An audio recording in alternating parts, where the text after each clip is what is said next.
Buenos días, muchas gracias por estar aquí de nuevo y vamos a ir directamente a la ponencia que nos van a dar Maite Fernández Azcona y Aida Payán. Ellas juntas están en la empresa Artes, que como ayer contó Cristina es la que ha realizado la restauración de las pinturas murales de la iglesia de Beasain, que os lo van a contar ahora. Ayer nos dejó Cristina con la incógnita, hoy vais a ver las imágenes y el proceso. Maite Fernández es licenciada en Bellas Artes por la Universidad del País Vasco y tiene itinerario curricular en conservación-restauración. Se especializó en restauración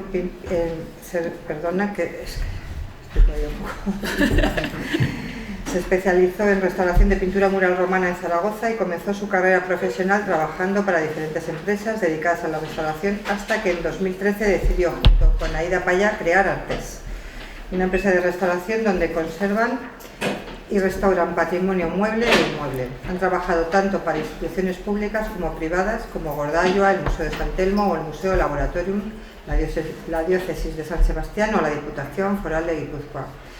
Colaboran con equipos técnicos profesionales y multidisciplinarios para la puesta en valor del patrimonio cultural. A lo largo de su carrera profesional ha compaginado la restauración con la docencia en el grado de Restauración y Conservación en la UPV. Y Aida Payán Mortesinos tiene formación específica constante y con recorrido profesional desarrollado durante más de 20 años en el campo de la restauración. Es licenciada en Bellas Artes por la Universidad Politécnica de Valencia y con itinerario curricular también en conservación y restauración de bienes culturales. Juntas han formado, como os he dicho, la empresa Artes y ahora mismo os van a contar todo el proceso de intervención en las pinturas murales de la iglesia de Beasain. Gracias. Adelante. Bueno, bienvenidas a todas, gracias por estar aquí, gracias a Diana y a Teresa por invitarnos, por acordarse de nosotras y bueno, os vamos a contar la intervención de Beasain, que ha sido un privilegio para nosotras. Como contaban ayer las compañeras de CREA, para nosotras también fue un lujo. Bueno, le hemos titulado Cada decisión cuenta porque realmente en un proceso de restauración, como todas sabéis, hay 1000 pequeños detalles que hay que ir salvando, ¿no?, cada día, y todo ha sido muy meditado, muy estudiado, consensuado. Bueno, esta foto la visteis ayer, es el ábside de la iglesia con el retablo barroco todavía en su sitio, y esto es lo que nosotras vimos cuando empezamos el proyecto.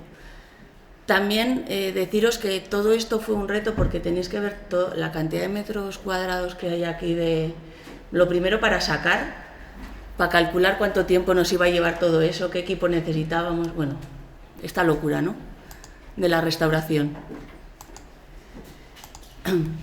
Aquí vemos en la fase 1 cómo fuimos eliminando mecánicamente todos los estratos que había superpuestos en las pinturas. En la bóveda solo había capas de cal y una última capa de pintura plástica, no había una capa de mortero como tal, entonces era diferente que lo que luego pasaba en muros y lunetos, que teníamos unos yesos de considerable grosor, ¿vale?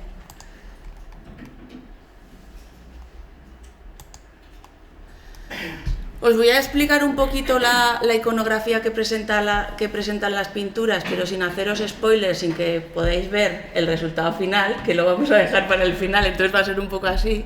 Pero bueno, pensar que hay un programa iconográfico muy completo, que en las bóvedas hay una serie de motivos profanos ornamentales, que bueno, son estas ruedas con motivos zoomorfos, la greca con fondo rojo también con una repetición de 3 animales y el despiece de ladrillo. Aquí también se ven, no sé si podéis apreciar en la imagen, pero diferentes manos de pintor, unos ladrillos más cuadraditos, otros más alargados.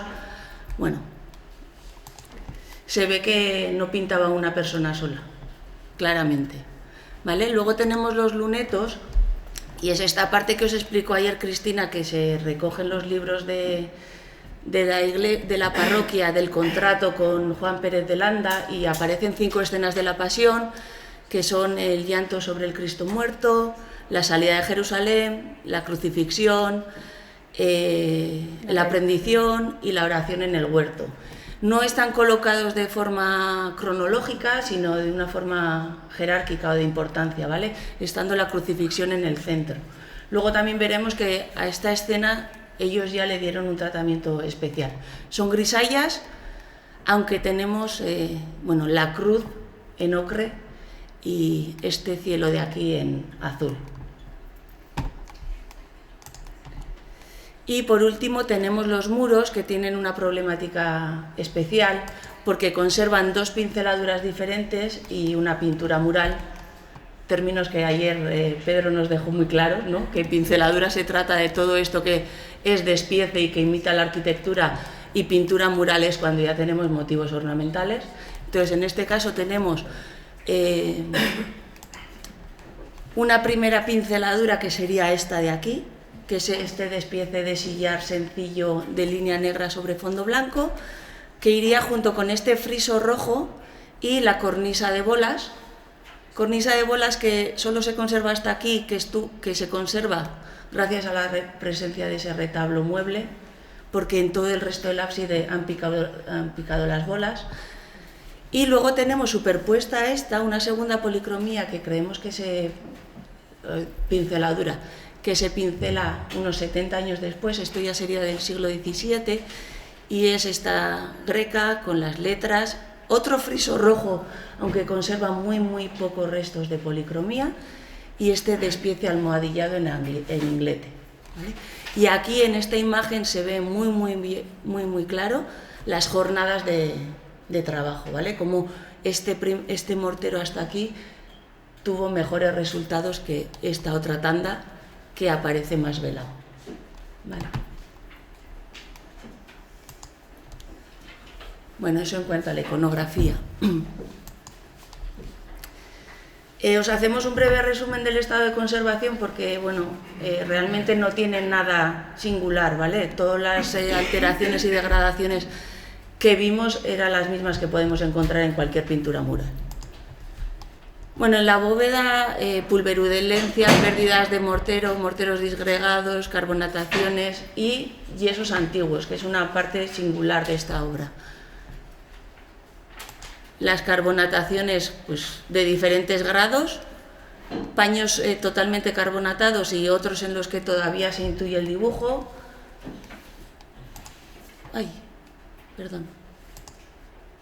Y luego, esta pulverulencia o esta disgregación o separación entre la capa polícroma como tal y el mortero.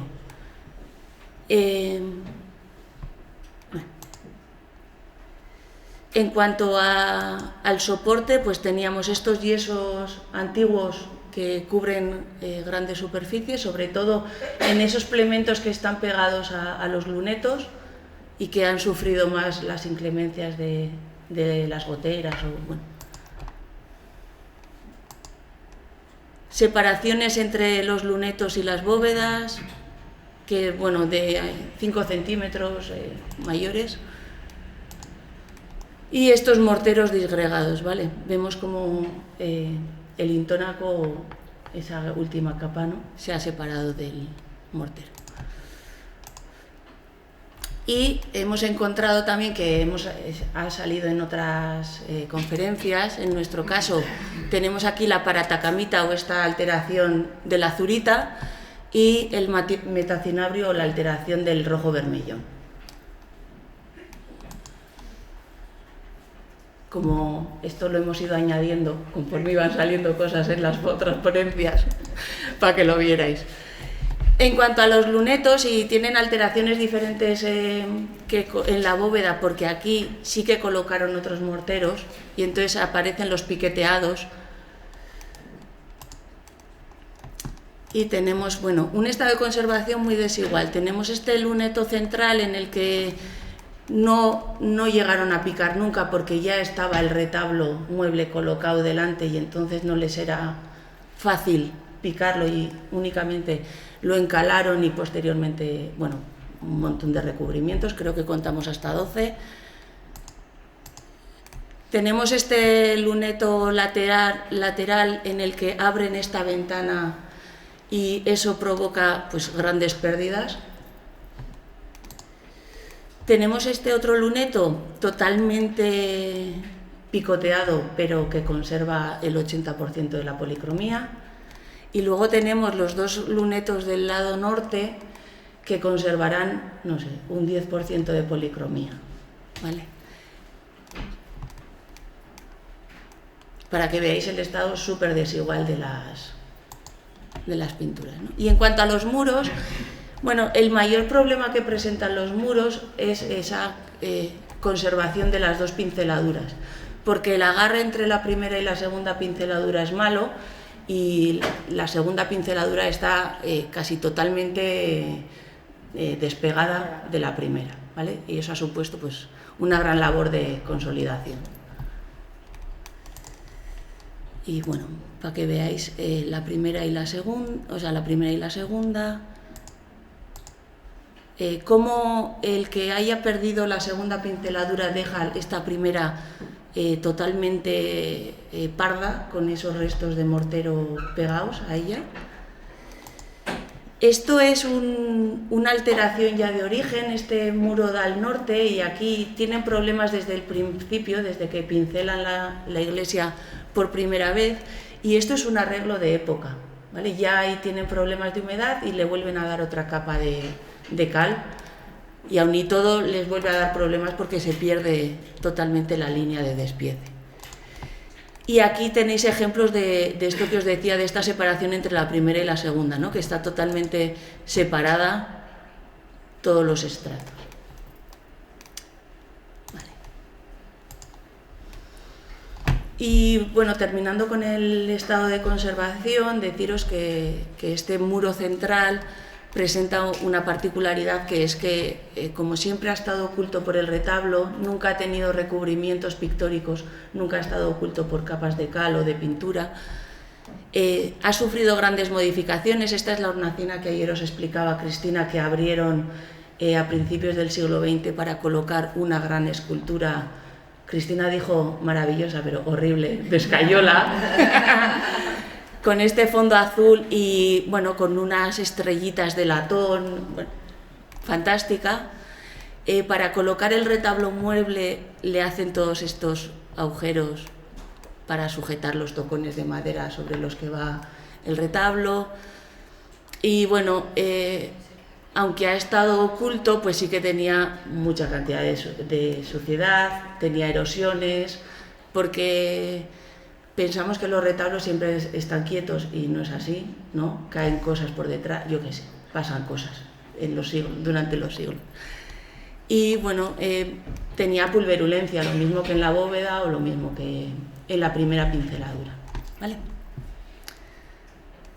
Y bueno, esto es lo que teníamos.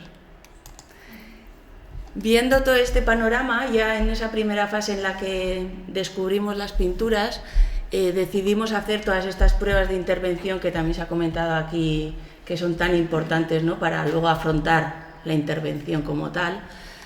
Empezamos con la consolidación, porque ya cuando descubrimos las bóvedas ya vimos que teníamos un gran problema de pulverulencia y de disgregación de morteros, con lo que sabíamos que teníamos que utilizar un único producto que nos fijara el pigmento y que consolidara los morteros.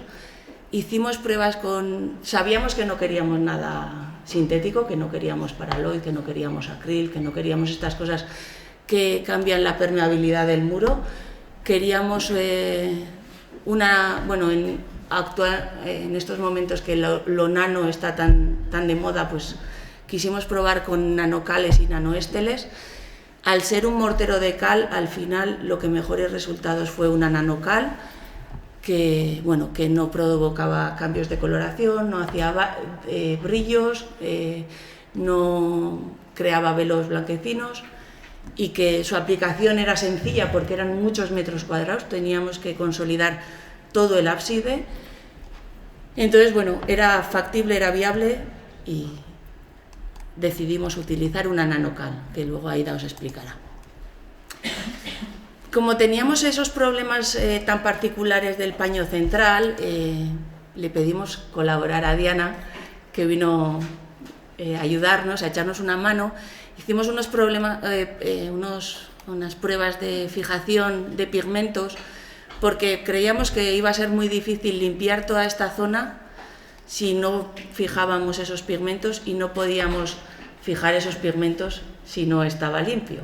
Entonces decidimos hacer unas pruebas de fijación y bueno, utilizamos 8 adhesivos diferentes, que al final fue el Clucel el que mejores resultados nos dio, porque lo mismo, ¿no? No daba brillos, no cambiaba la tonalidad del pigmento y nos permitía limpiar en superficie esa policromía.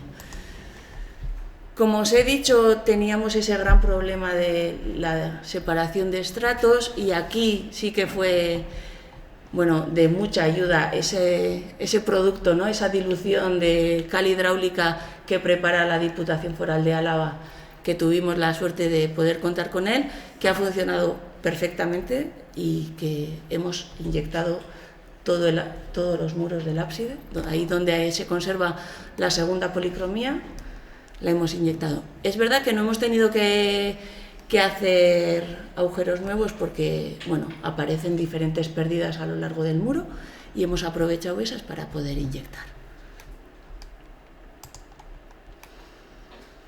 En cuanto a la limpieza, hicimos pruebas de limpieza con medios mecánicos. Se ha limpiado mecánicamente el 90%. Sí que es verdad que ha habido zonas puntuales de ese luneto, o sea, de ese muro central, que hemos tenido que emplear métodos húmedos, gelificados, para eliminar todos esos restos, pequeños restos que tenía la pintura. Hicimos pruebas también para eliminar las carbonataciones. No conseguimos eliminarlas completamente, pero sí que en estas zonas en las que todavía se intuía el dibujo que tenía una ligera carbonatación, pudimos rebajarlas con una solución ácida a base de ácido cítrico. Citrato. Y otro de los grandes retos que tenía esta obra eran los morteros, esas grandes pérdidas de masa que teníamos. Hicimos más de 20 pruebas de color para elegir un único mortero, y como también ha aparecido en otras conferencias, teníamos mucha superficie de muro para poder hacer esas pruebas de color y ver qué funcionaba y qué no, porque teníamos 2 lunetos totalmente perdidos. Probamos la dureza, la aplicación, la textura final. Y por último, ese último punto que a los restauradores nos da placer y nos da miedo, y queremos que todo acabe bien pero no pasarnos, que es la reintegración. En la bóveda teníamos superficies muy desiguales, teníamos zonas en las que se conservaba, aunque para nosotras cuando veíamos la bóveda decíamos que estaba entera, porque en Guipúzcoa no hay otra bóveda como esta.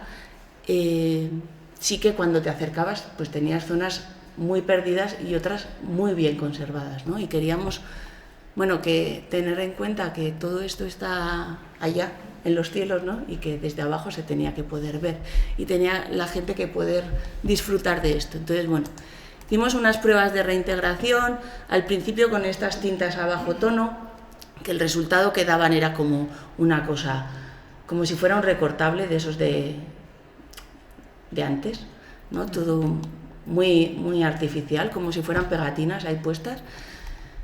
Hicimos un reglatino, pero vimos que los metros que había allí era como imposible abordar todo esto y no tenía sentido, y tampoco no funcionaba, no vibraba y no daba buenos resultados.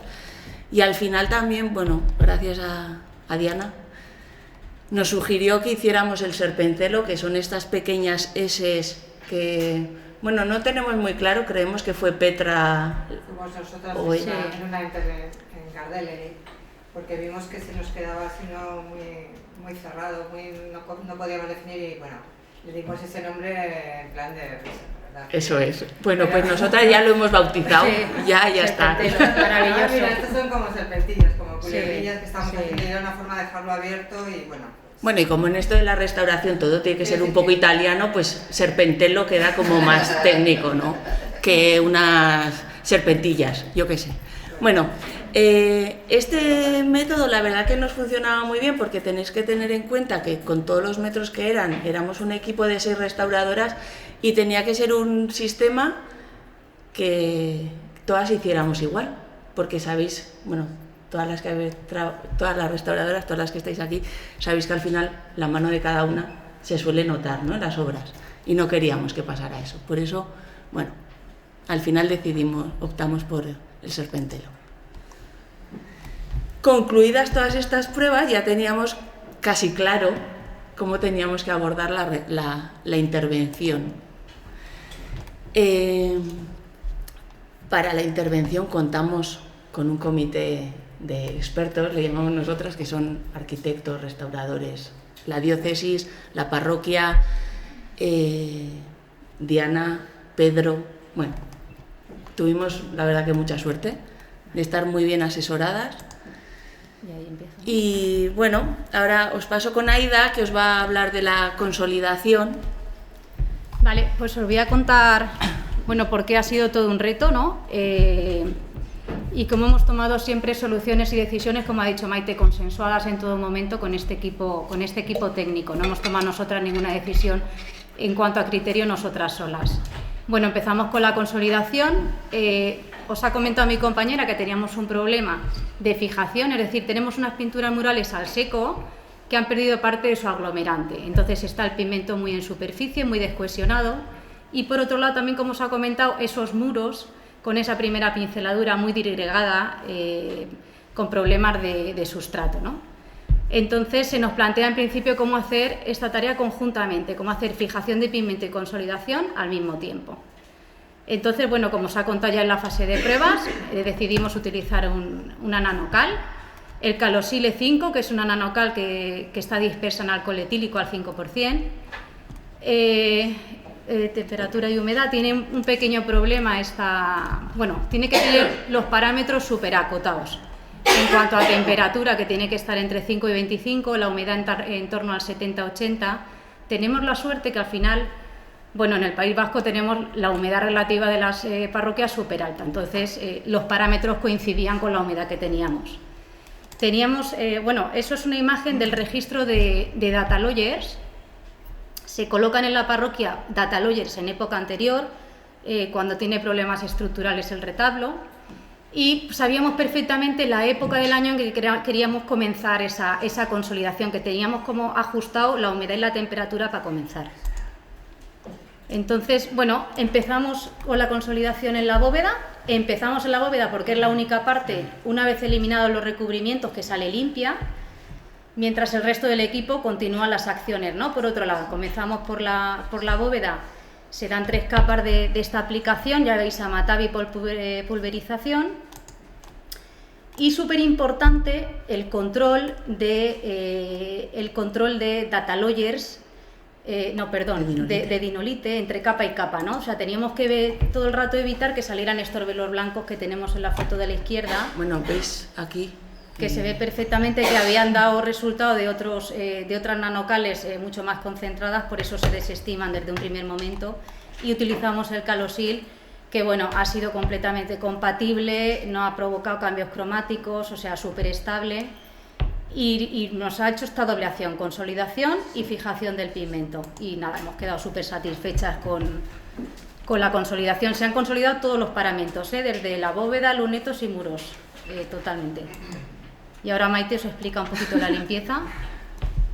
Bueno, la limpieza, como ya os he dicho antes, fue súper satisfactoria. La verdad que con brochas y gomas de diferentes durezas se consiguió, bueno, veis el cambio, ¿no? Cómo iba saliendo. Ya. Teníamos el problema del retablo fingido. la mayor dificultad de la limpieza fue esta, que no sabíamos realmente por dónde iban las escenas y no teníamos muy claro que podíamos limpiar, que era suciedad, que era línea, que... Entonces, empezamos limpiando los blancos, esas zonas que veíamos que no había pintura, y en 3 pasadas diferentes, en 3 limpiezas diferentes, fuimos recuperando las imágenes, ¿no? Esto es lo que tenemos, que es una anunciación, ¿vale? Pero de esto, que no se ve nada, fuimos poco a poco sacando las imágenes. Y tenemos el caso del luneto central, que esta es la zona que ayer os enseñó Cristina, de esta mano de la María Magdalena, que, bueno, se veía algo más que en el retablo fingido, y encima aquí teníamos la suerte de que los pigmentos no estaban pulverulentos. Aquí la pintura estaba bien carbonatada. Entonces aquí la limpieza fue más fácil, aunque sí que es verdad que teníamos un montón de chorretones de todas las capas de pintura que le habían dado por encima. Por eso hubo que utilizar al final esos métodos acuosos para la limpieza. Y bueno, pues los muros también hubo que limpiarlos, en este caso con gomas de borrar.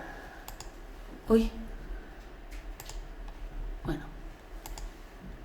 Y este tercer ejemplo para que veáis estos restos que deja la segunda pinceladura sobre la primera, ¿vale? Y cómo se consigue sacar este blanco de la lechada de cal. Y cómo se ve perfectamente cómo dan esta lechada de cal sobre el mortero para blanquear el mortero.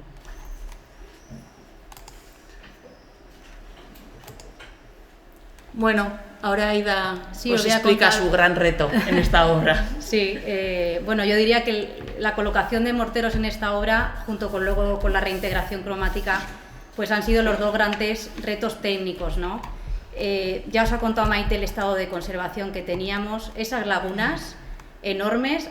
Si veis en la foto en esta foto de la derecha, ha puesto laguna mediana, pero bueno, atraviesa 3 plantas de andamio.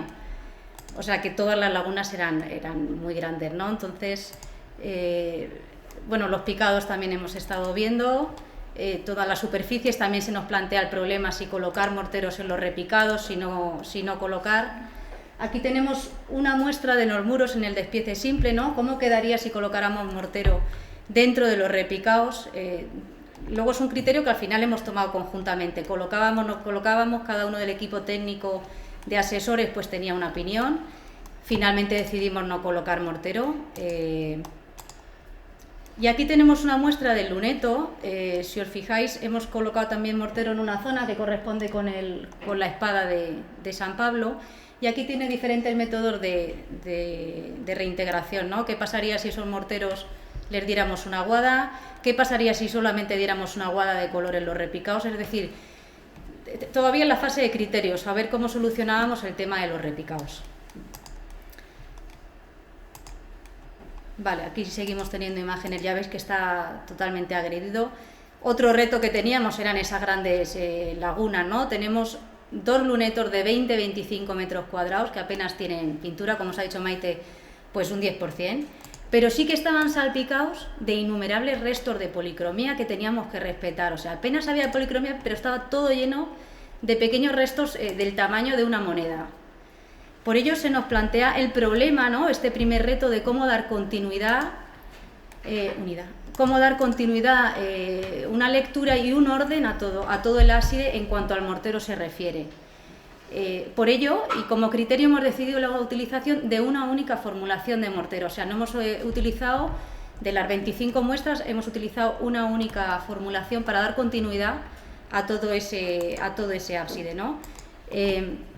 Los morteros no los hemos ni teñido ni adaptado cromáticamente en ningún caso a la zona en la que lo colocábamos, sino que lo hemos querido utilizar como si fuera pues una especie de tinta neutra, ¿no? Para no añadir más información, hemos utilizado como una tinta neutra. Queríamos un equilibrio entre esa neutralidad que queríamos dar a todo el ábside y el respeto por la autenticidad de las pinturas, es decir, no tenemos conjuntos pictóricos del 16 tan grandes conservados y queríamos que se notara lo mínimo nuestra huella. Por eso, unidad, un único mortero. Bueno, con respecto, si poner la de pruebas, ya os ha comentado Maite, hemos elegido la formulación número 18. Os voy a contar un poquito en cuanto a la formulación de morteros de cal y arena, morteros tradicionales. Como cal hemos utilizado, bueno, la que nos ha parecido que tenía mejores condiciones en cuanto a plasticidad, bueno, una cal en pasta grasa de Morón. Bueno, en 2011 precisamente esta cal tuvo el premio a Patrimonio Inmaterial de la Humanidad. No hemos utilizado en ningún caso pigmentos en los morteros, se han utilizado 4 áridos y siempre de canteras próximas a Beasain, o sea, hemos utilizado canteras próximas en una proporción 70-30 en cuanto a proporción de áridos silicios y áridos calizos. Y en cuanto, bueno, también hemos dedicado bastantes horas a ver los acabados, ¿no? Queríamos, al final es una única tinta neutra y queríamos que esos acabados tuvieran vibración. Y los hemos hecho los hemos talochado. El otro día comentábamos en las ponencias la dificultad también de encontrar profesionales que nos ayudaran a colocar esos tendidos, esos grandes tendidos de mortero. Hemos contado con Jesús, que ha sido un placer, de la empresa Isena, que nos ayuda en esa colocación. Como os ha dicho Maite, el equipo de trabajo era muy pequeñito, los morteros los hemos puesto todos entre 2-3 personas. Y bueno, ya veis en la foto, ¿no?, la extensión de los lunetos, 20-25 metros y como, bueno, Jesús es especialista en bioconstrucciones y en morteros tradicionales de cal y arena.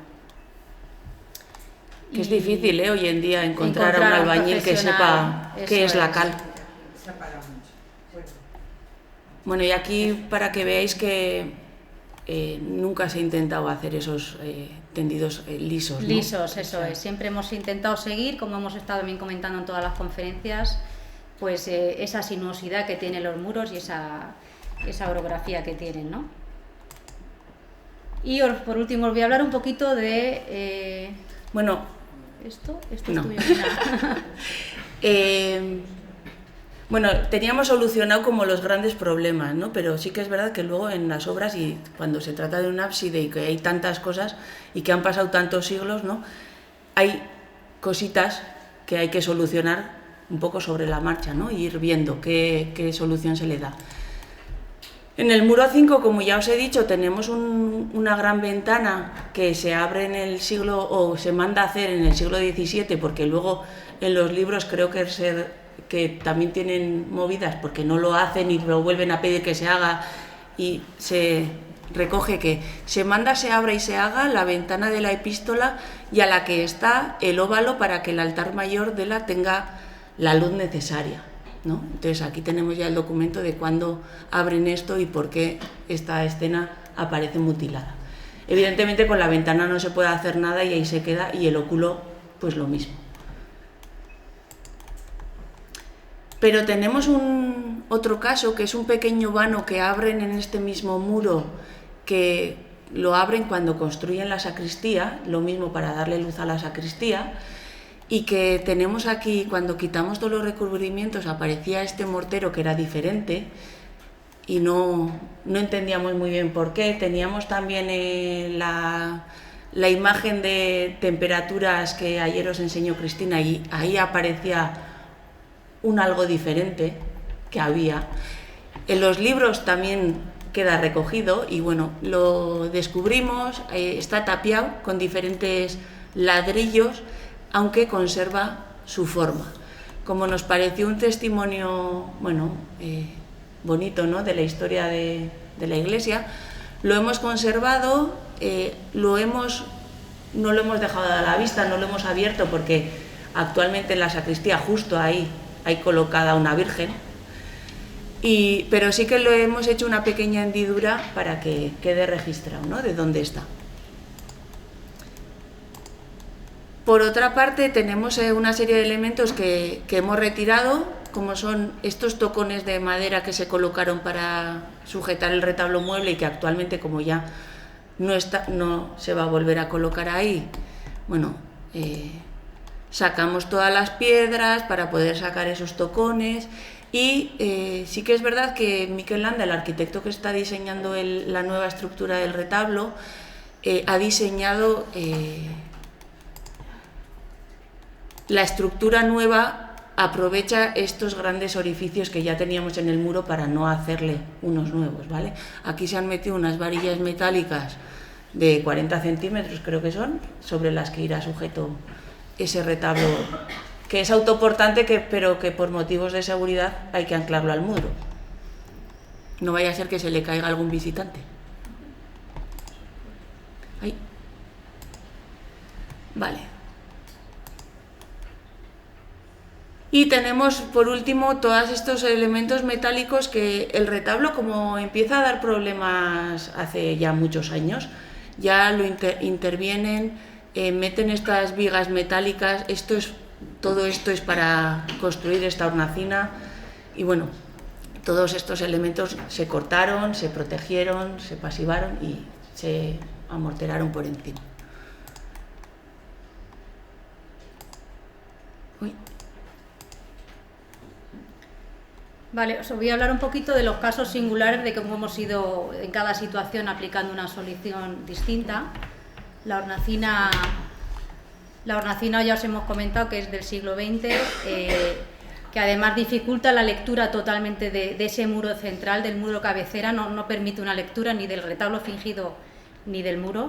Y entonces hemos intentado, queríamos cerrarla, pero queríamos cerrarla de manera reversible, no tapiarla. Entonces, en este caso hemos colocado un pladur y alrededor de la hornacina la recogen con yeso en su momento, es de yeso. Se nos plantea el problema de no queríamos utilizar yesos modernos, ¿no?, con aditivos. Entonces hemos utilizado un trabadillo para recoger todo ese perímetro, es un yeso de París, que digamos que es un material que hace de puente porque tiene yeso y cal en su composición, entonces pues amalgama con el carbonato cálcico de las pinturas y con el propio yeso del que está realizado esta hornacina, ¿no? Si veis en esta foto, si veis en esta foto tenemos aquí tenemos el mortero tradicional que hemos puesto nosotros de cal y arena, aquí tenemos un pladur y aquí teníamos un trabadillo, es decir, tenemos tres materiales y queríamos dar esa unidad y continuidad que estábamos hablando también con los morteros, y por eso se ha luego integrado con un estarcido todo al color de los morteros, ¿vale? Por otro lado tenemos en la bóveda, os comentaba Maite, esos yesos tradicionales. En ningún momento por criterio se nos ocurrió quitarlos y sustituirlos por mortero.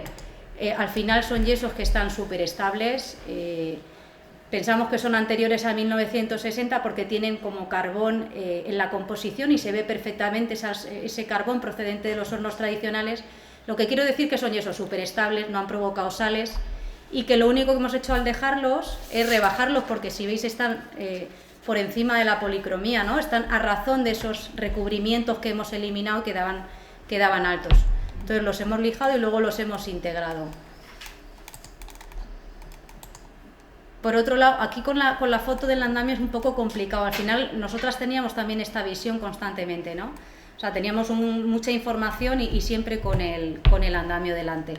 Pero tenemos ahí un gran yeso, son yesos más modernos, son yesos que no hemos podido eliminar, os voy a contar por qué. No tenían pintura mural bajo de ellos y lo sabíamos porque hemos realizado catas introspectivas. Lo sabíamos por el sonido y lo sabíamos porque conservábamos los documentos de la iglesia de todos los arreglos. Entonces, se han dejado, se han trabajado los bordes, hemos eliminado la capa plástica que los cubría y los hemos integrado con el mismo, de unidad, ¿no?, el mismo concepto de unidad. Y por último, la hornacina original. La hornacina original está en la parte baja del muro cabecera. Es la impronta que estamos viendo, es decir, nunca ha tenido recubrimientos, revestimientos históricos, nunca ha tenido morteros. Es la impronta que ha dejado pues, ese banco y esa huella, ¿no?, de posiblemente un armario de madera, un banco de madera o un sagrario, ¿no? Y hemos decidido, como nunca ha tenido revestimientos, no colocarlos, ¿sí? Hemos cerrado ciertas cositas, pero se ha dejado tal cual. Y y por último, la reintegración. Ya habíamos decidido que no lo íbamos a reintegrar todo, que no hacía falta, que se leía, pero que había que ayudar un poquito, ¿no? sobre todo para vivir esa experiencia, ¿no?, de lo que era un ábside o una iglesia renacentista. Entonces decidimos que fuera el serpentel o la técnica. En la bóveda teníamos la dificultad de que, como os he dicho, era un motivo repetitivo. Ya habíamos hecho el calco y ya habíamos comprobado que se repetía en todos los lados, aunque sí que es verdad aquí también que se veía la mano de diferentes pintores, que algunos tenían más gusto que otros o mejor mano, ¿no? Pero era muy fácil que se nos fuera la olla y completarlo totalmente, porque es que lo veías.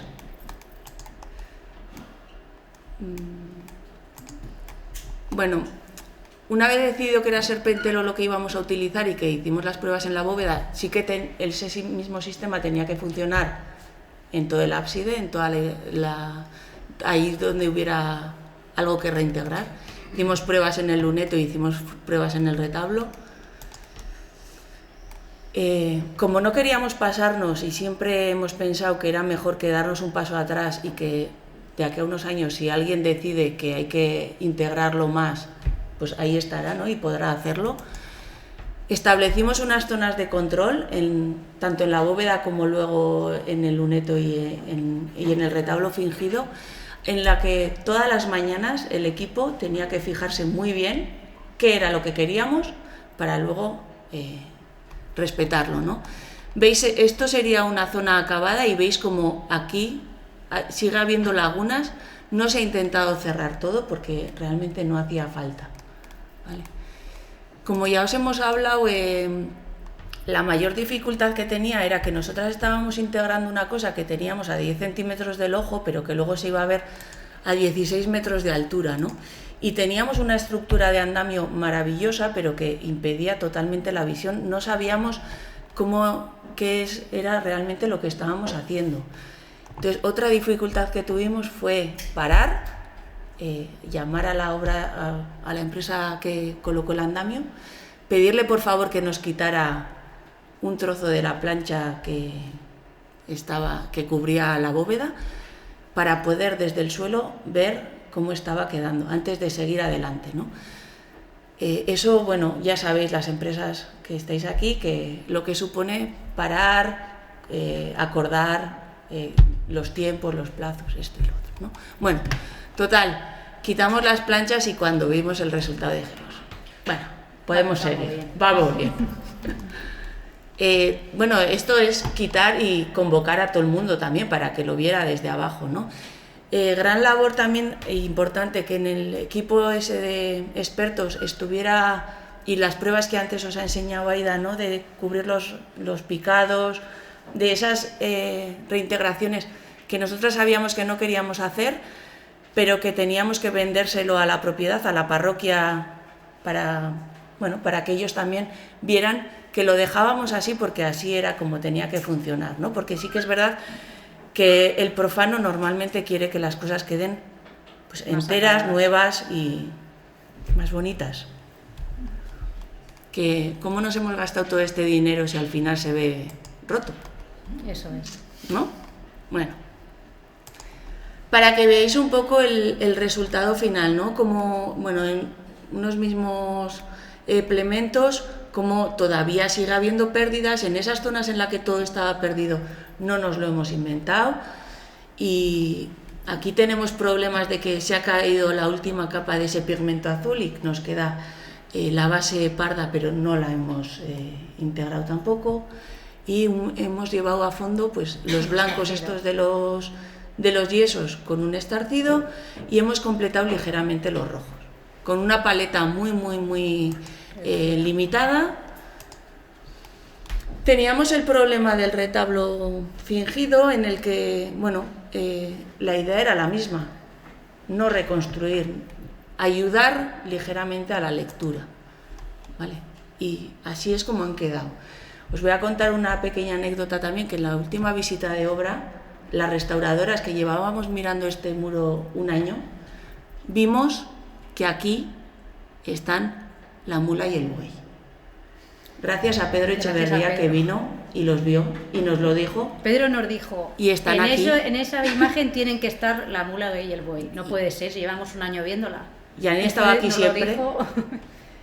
Bueno, sin más, para que veáis que nos ha ido dando sorpresas hasta el final, ¿no?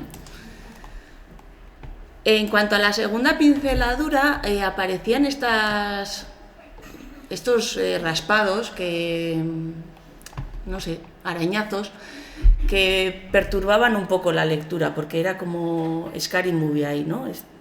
No sé. Al final decidimos que con una serie, con unas tintas neutras, una aguadita a bajo nivel, llevarlas a fondo, porque si no tenían demasiada importancia.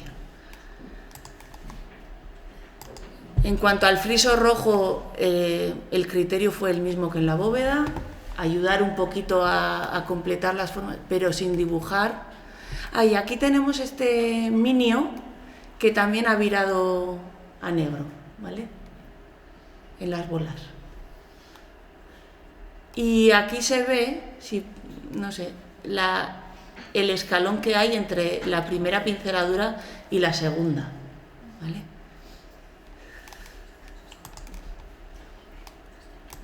Bueno, y el caso especial del luneto central.